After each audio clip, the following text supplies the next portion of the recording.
ये आप सब समझते हो, जानते हो। लेकिन एक प्रधानमंत्री ने किया, किसके लिए किया? पूरे देश के लिए किया। उनका देश एक परिवार है, अपने लिए नहीं किया। लेकिन अब मैं ये कहूँगा कि आप अपने लिए मत करो, लेकिन कम से कम हे प्रधानमंत्री जी, अब अपनों के लिए करना तो सीखो। यदि देश की एकता अखंडता को निश्चित रीति से रखना है तो मेरा ये अनुरोध होगा प्रधानमंत्री जी से कि आप अपनी क्षमता के आधार पर व्यवहार करो, बहुत अच्छा है। लेकिन जो समग्र हिंदू समाज आपकी ओर देख रहा है, इस देश के सिवा और उसके लिए कोई देश नहीं है। और देशों में रह रहा हिंदू, वो भी सब भारत की ओर देखते हैं जब उनके सामने समस्या आती है। उनका कौन है? मुसलमानों के इतने देश हैं, लेकिन किसी ने आवाज उठाई? बांग्लादेश में हिंदू ऊपर अत्याचार हो रहा है, कोई किसी ने आवाज उठाई? किसी ईसाई देशों ने उठाई क्या? मानवतावाद की दुहाई कानों में रुई लगा दिए।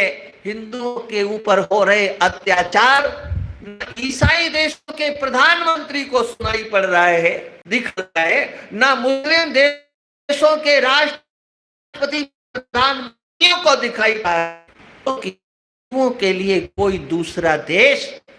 दूसरा देश का प्रधानमंत्री न कभी सोचता है, न सोचेगा। उनके अंदर तो केवल एक हिंदू शब्द ही, उस शब्द से ही उन्होंने दुश्मनी पाल ली है। इसलिए उनका कौन हो सकता है? उस हिंदू समाज का कोई दूसरा देश नहीं। समग्र हिंदू समाज का अगर कोई देश है तो ये भारत देश है। उनका अपना ये, उनकी अपनी ये भारत भूमि है। और वास्तविकता ये है कि आज जो बांग्लादेश है, ये क्या था? ये क्या भारत नहीं था? ये भी भारत था। ये पाकिस्तान, ये क्या है? ये भी भारत। लेकिन अलग होने के बाद वो कहते हैं हम तो देश से अलग हो गए। देश से अलग हुए, लेकिन वहां रहने वाला हिंदू, अरे उसके लिए यही देश, ये भारत देश ही है और कोई दूसरा देश नहीं है। और इसलिए आवाज भी उठाई तो केवल हमारे देश के प्रधानमंत्री ने। वहां पर जिनके साथ निर्ममता का व्यवहार हो रहा है, वो पिछड़े समाज के लोग हैं, जो SC ST के राजनीति करने वाले, पिछड़ों की राजनीति करने वाले, बैकवर्डों की राजनीति करने वाले, आज उनके मुख पर भी ताले लग गए हैं। हमारे देश के किसी नेता ने कोई आवाज नहीं उठाई। किसी नेता ने, केवल भारतीय जनता पार्टी के नेताओं को छोड़ करके, विश्व हिंदू परिषद, संघ और संतों को छोड़ करके बताओ पूरे देश में किसी ने आवाज उठाई हो? हिंदुओं के ऊपर हो रहे अत्याचार, यहाँ के सत्ता के किसी को परवाह नहीं है। उन्हें परवाह है तो केवल उन 20% मुसलमानों की परवाह है। ये हमारे अपने हैं। हिंदू को अपना नहीं समझते। हिंदू को तो जातियों में बांट दो, अरे ये पिछड़ा है, ये अगड़ा है, ये ऐसा है, ये वैसा है। कैसे घृणा, कैसे गृह युद्ध कराया जाए, हिंदू समाज को आपस में कैसे लड़ाया जाए, रात दिन सोचने वाले वो हिंदू की हित की बात नहीं कर सकते हैं। इसलिए हमारा तो प्रधानमंत्री जी महाराज से निवेदन है, थोड़ा सा आप सोचो। आपकी समन्वयी दृष्टि आपने वास्तव में वह किया है जो आज तक किसी प्रधानमंत्री ने नहीं किया।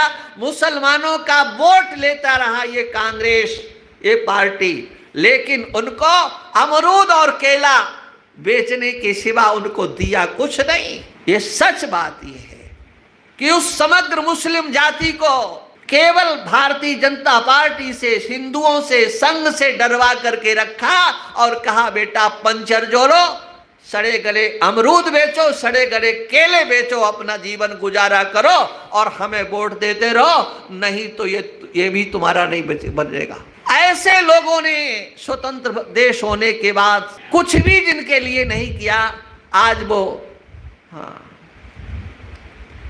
फिर भी उनके लिए मर रहे हैं, उनके लिए। और जिसने दर्शन किया, बीच में अपनी छाप एक स्थापित कर दी कि हाँ प्रधानमंत्री हो तो ऐसा हो।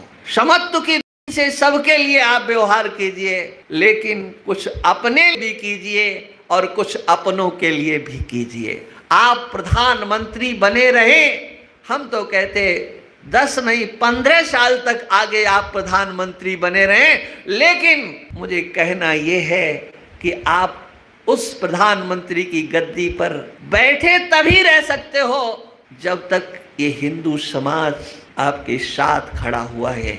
इसलिए आवश्यकता है कि इस समग्र हिंदू समाज के संबंध में भी कुछ सोचो, कुछ आप चिंतन करो। मैं समझता हूं वो कर रहे होंगे, जरूर करेंगे, और नहीं तो हमारे बुलडोजर बाबा तो तैयार खड़े हैं कि आज नहीं तो कल, ठीक है हम करेंगे, जो करेंगे, हाँ किसके लिए करेंगे। और देखो किसी देश के मुख्यमंत्री ने भी कोई आवाज नहीं उठाई, वो भले ही भारतीय जनता पार्टी को, लेकिन हमारे प्रदेश के मुख्यमंत्री ने, योगी जी ने आवाज उठाई। और कल जिन्होंने सुना होगा, कल या परसों का उनका है जो भाषण दिया है, वो पूरे देश में चल रहा है, हिला के रख दिया। सुधर जाओ, हाँ कायदे से रहोगे तो फायदे में रहोगे। पाकिस्तान वालों को कह दिया एक दिन जल्दी वो आने वाला है, यह तो ये भारत का था, भारत का होगा, नहीं तो विश्व के नक्शे में पाकिस्तान नाम की कोई चीज नहीं होगी। ये हमारे योगी जी महाराज ने बोला है और कोई नहीं बोल सकता।